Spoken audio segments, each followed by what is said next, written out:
Hello everyone, आप सभी का स्वागत है आपके अपने यूट्यूब चैनल पर। और हम परसेंटेज का जो टॉपिक था वो पढ़ रहे थे। और आज हमारी जो परसेंटेज में ये क्लास है वो क्लास नंबर है 7।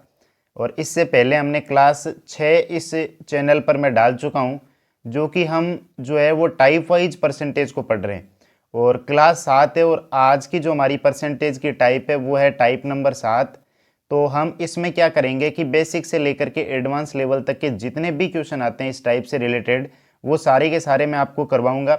फिर आपको बुक में से इसकी प्रैक्टिस करनी है और प्रैक्टिस करने के बाद में आप जो है वो इस टाइप में एकदम पूरे परफेक्ट हो जाओगे कि किस तरीके से क्वेश्चन को जो है वो देखते ही हैंडल करना है। यानी कि आपको अटेम्प्ट इस पर्सन को करना है या नहीं करना है पहले राउंड में, वो आपके समझ में आ जाएगा। तो बिना टाइम वेस्ट किए हुए हम इस क्लास को स्टार्ट करते हैं।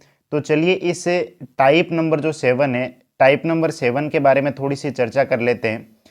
तो टाइप नंबर जो 7 आज की जो बेसिकली होने वाली है वो है 3 या 4 संख्याएं और या फिर व्यक्तियों की जो तुलना वाले क्वेश्चन होते हैं उनसे रिलेटेड है।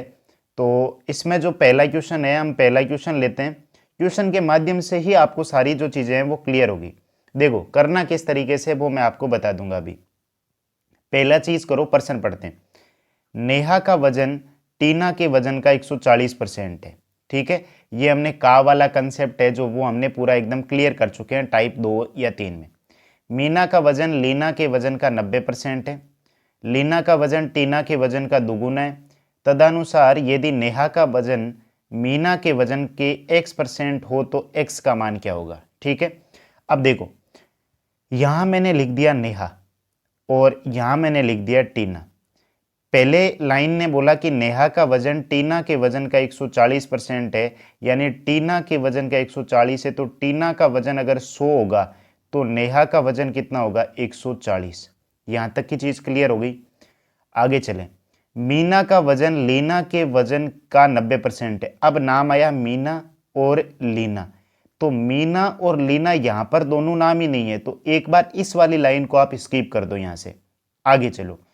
लीना का वजन टीना के वजन का दुगुना है। अब यहां देखो ये टीना दे रखा है, यहां किससे तुलना हो रही है, टीना से। टीना के वजन का दुगुना किसका है, लीना का। तो यहां पर मैं लिख देता हूं लीना और टीना के वजन का दुगुना है, इसका मतलब यहां कितना हो जाएगा, 200। ये चीज क्लियर होगी। अब आओ इस पहली लाइन पर जो हमने स्किप की थी। मीना का वजन लीना के वजन का 90% है। ये रही लीना, लीना के वजन का जो है वो 90% है मीना का वजन, तो इसका 90%, इसका अगर मैं 90% निकालूंगा तो 90/100 करूंगा, तो ये 200 का 90% जो होता है वो होता है 180। ये हो गया, ये चारों आपके यहाँ पर ये सेक्शन क्लियर हो गया यहाँ तक का। अब जो प्रश्न में पूछ रहा है ना वहां तक चलो। इसने कहा यदि नेहा का वजन मीना के वजन के x% के बराबर है, यानी तुलना जो हो रही है वो किससे हो रही है, मीना के वजन से। तो मीना का वजन जो है वो नीचे आएगा, ऊपर किससे तुलना हो रही है, नेहा के वजन से, और गुणा में कितना आएगा, 100। यही तो होगा। तो नेहा का 140, मीना का 180 और गुणा में 100। कैंसिल कर देते हैं, 2 से काटा 7, 2 से काटा 9, यानी क्या फ्रैक्शन आ गई, 7/9। अब पूरा भाग नहीं देना है।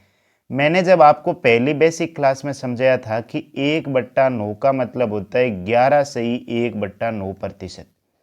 अगर मैं इसके 7 से गुणा करूंगा तो 7/9 आएगा और 7/9 का हो जाएगा 77 सही 7/9%। और यही इसका सही आंसर हो जाएगा 77 सही 7/9%। और यही किसकी वैल्यू है, एक्स की वैल्यू है। अब अभी जो मैंने ये किया है वो मैंने आपको पूरा एकदम पर्सन को खोल करके समझाया कि हाँ इस तरीके से स्टेप वाइज स्टेप ऐसे चलते हैं। अब आप क्या करोगे, इस सेकंड वाली लाइन को उठा करके यहाँ पुट करने की कोशिश करोगे ना, तो फिर इन दोनों को वापस एक्सचेंज करोगे, वापस लिखोगे, तो थोड़ा सा टाइम ज़्यादा वेस्ट होगा। तो आप इस टाइप के जितने भी क्वेश्चन होते हैं उनको इसी तरीके से हैंडल करो। अभी और 5-4% करेंगे तो आपके दिमाग में ये सारी चीज़ें जो है वो कंसेप्ट सहित क्लियर हो जाएगी। चलिए आगे आगे चलते हैं इसके अगले क्वेश्चन नंबर 2 पर। देखो, दो संख्याएं किसी तीसरी संख्या से 12.5% तथा 25% अधिक है, पहली संख्या दूसरी संख्या के कितने प्रतिशत के बराबर है। ये 3 संख्या है मेरी, पहली, दूसरी और तीसरी। तीसरी संख्या से ये ज्यादा है तो तीसरी संख्या मैंने मानी 100, पहली 12.5 ज्यादा है तो ये होगी 112.5, दूसरी 25 ज्यादा है तो ये होगी 125।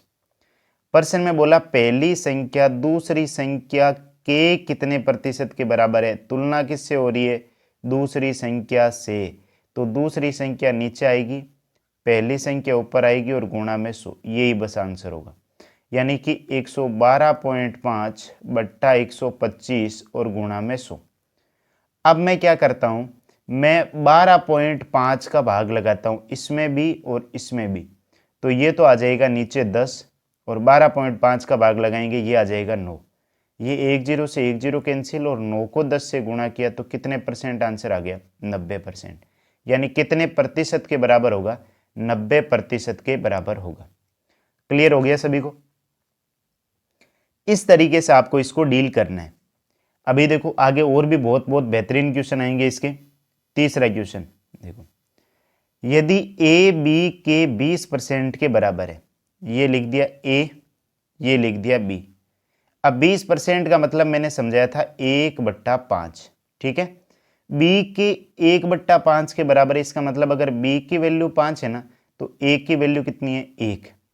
अगला बी सी के 25% के बराबर है, 25 का मतलब 1/4, तो सी के 25% के बराबर है, इसका मतलब अगर सी का मान जो है वो 4 है तो बी का मान कितना है, 1 है। जबकि बी का मान यहाँ कितना है, 5, जबकि बी का मान यहाँ 5 है, 1 की वैल्यू 5 है तो 4 की वैल्यू कितनी हो जाएगी, 5 चौक 20। तो आपके सामने जो है वो ये आ गया ए बी और सी, 1 5 और 20। अब आपको इस प्रश्न को हल करना है। क्या पूछा, सी का कितने प्रतिशत ए के बराबर है। देखो का या से जिसके पीछे लग रखा होता है उससे तुलना होती है। क्लास पीछे वाली जाकर के देखो आप, अगर नहीं समझ में आ रहा तो सी से तुलना हो रही है, सी नीचे लिखूंगा, ऊपर क्या लिखूंगा, ए गुणा में 100, बस लिख दो। ए की जगह 1, ये रहा 1, सी की जगह 20, ये रहा 20 और गुणा में 100, ये 100। 20 का भाग दिया तो कितने परसेंट आ गया, 5%। यानी कि आंसर क्या आ जाएगा, 5%। कोई समस्या यहां तक। मेरे हिसाब से जितने भी आपको मैंने क्वेश्चन करवाए हैं वो सारे के सारे आपके क्लियर हो चुके होंगे। आगे चलते हैं इसके अगले प्रश्न पर। क्वेश्चन नंबर 4, अगर ये थोड़े से नहीं समझ में आ रहे हैं तो आप पीछे जो 6 क्लास डाल रखिए उन 6 क्लास को थोड़ा सा सही ढंग से आराम से तसल्ली से बैठ करके देखोगे। मुश्किल से जो ये मेरी क्लास है वो लगभग आपकी कितनी है, 15 से लेकर के 20 मिनट के बीच में होती है। आप ऐसा मत समझो कि ये 15 से 20 मिनट की क्लास है। अगर यही क्लास आपकी ऑफलाइन बैच में होती है तो कम से कम आपका 1 से सवा घंटा लेगी, यानी 60 से लेकर के 75 मिनट तक ये टाइम चला जाता है। तो ये 1 सवा घंटे की क्लास है जो मैं आपको 15 या 20 मिनट में दे रहा हूं। आप इसको समझने की कोशिश करो। प्रश्न आया, सी की आय बी की आय से 20% अधिक है। अब देखो 20% अधिक है, इसका मतलब ये 1/5 है। अगर बी 5 है ना तो सी कितना है, 1 ज्यादा है 6। तो ये मैंने लिख दिया बी और ये मैंने लिख दिया सी। बी की आय से 20% अधिक है, इसका मतलब बी अगर 5 है तो सी कितना है, 6। बी की आय ए की आय से 25% अधिक है, ए की आय से 25% अधिक है। 25% का मतलब 1/4। अगर ए की वैल्यू 4 है तो बी की वैल्यू 5 होगी। अगर ए इधर लिखूंगा क्योंकि ए की बी से तुलना हो रही है, पास पास में लिखना, जिसकी तुलना हो रही है उनको पास में लिखो।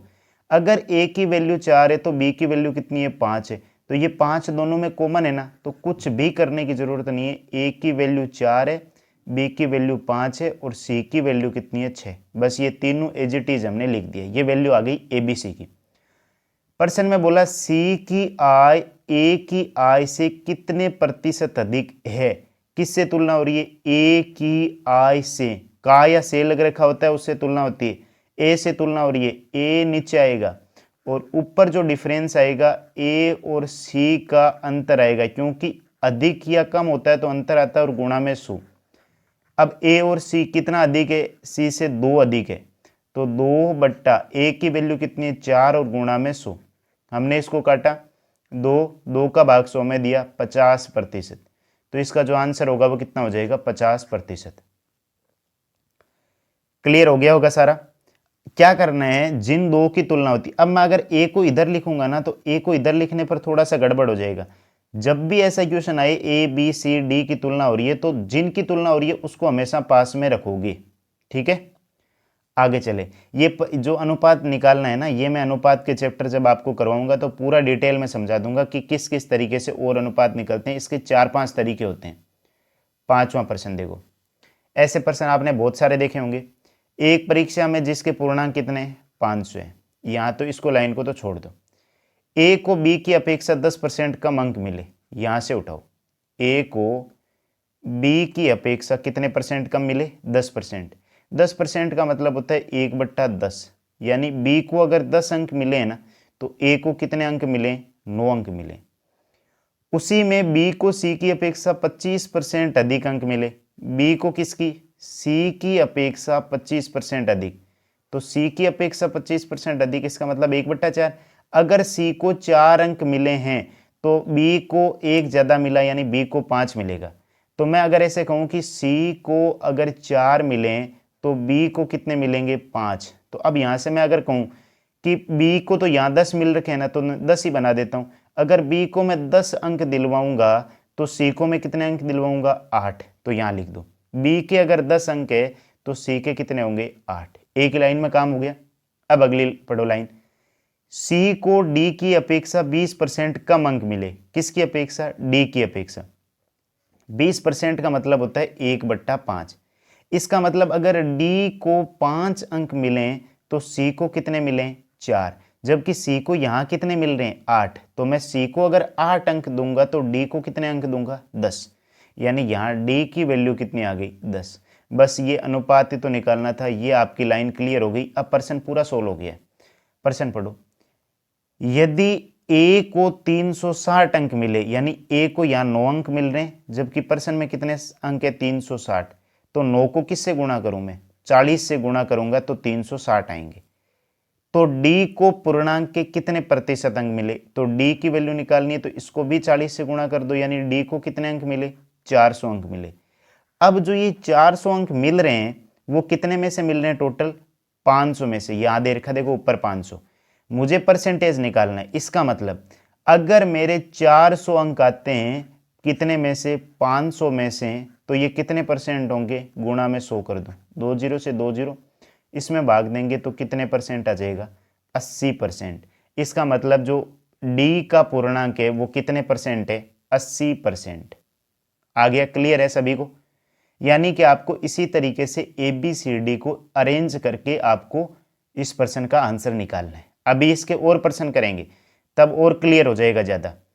आगे चलते हैं, इसके 6 नंबर देखो, ये इसी तरीके का है। मान लो वैसे वो सेट नहीं हो, पीछे जो हमने किया था वैसे, तो अब कैसे करेंगे। एक परीक्षा में सभी विषयों के पूर्णांकों का योगफल 2500 है, कोई दिक्कत नहीं है। इस परीक्षा में राम को श्याम के अंकों से 50% अधिक अंक मिले। 50% का मतलब 1/2। इसका मतलब अगर श्याम को 2 अंक मिले, जो लास्ट में होता है ना उसको नीचे वाला, श्याम को 2 अंक मिले, 1 अधिक मिला राम को, तो राम के 3 हो गए। तो मैंने यहाँ पर लिखा राम और यहाँ पर लिख दो आप श्याम। अगर मैं कहूँ श्याम को 2 अंक मिले हैं तो राम को कितने मिले 3 अंक मिले। अब ये अगला बोला है श्याम को हरि के अंक से 16.66 कम मिले। अब हरि यहाँ लिख दो, हरि, और 16.66 का मतलब होता है 1/6। इसका मतलब अगर हरि को 6 मिले हैं तो नीचे लिख दो, बराबर नहीं हो रहे ना, हरि को 6 मिले हैं तो श्याम को कितने मिलेंगे, श्याम को हरि के अंकों से 16.66% कम, यानी कि इसको मान लो 5 मिले हैं श्याम को। अगली पढ़ो, हरि को कर्षण के अंकों से 33.33% अधिक अंक मिले। हरि को जो है वो कर्षण की तुलना में कितने 1/3 अधिक मिले। 1/3 का मतलब अगर कर्षण को 3 मिले, यहाँ कर्षण को 3 अंक मिले हैं तो इसको कितने मिले 4।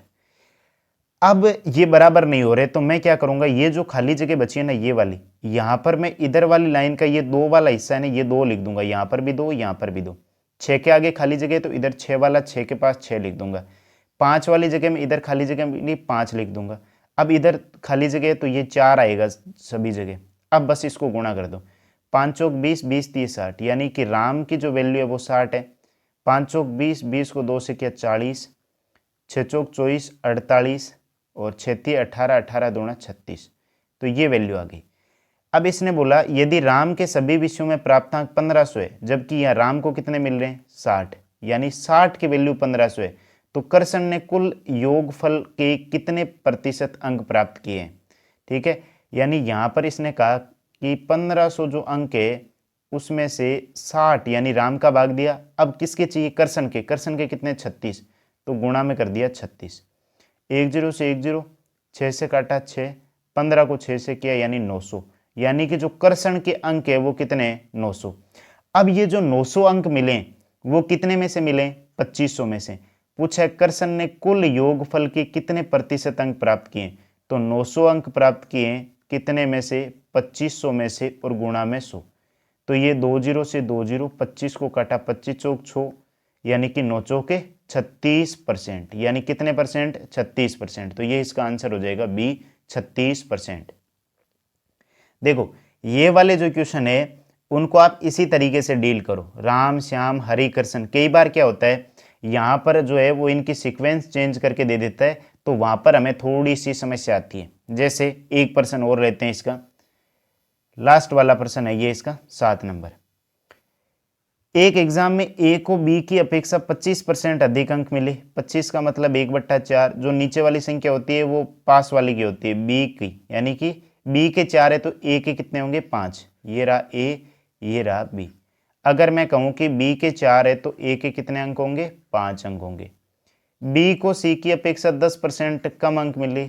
10% कम का मतलब 1/10, अगर सी को, पास वाली संख्या सी को 10 मिले तो सी को अगर मैं कहूँ, नीचे लिख दो इसके 10 मिले तो बी को कितने मिले, 1 कम कर दो 9। सी को डी की अपेक्षा 25% अधिक मिले।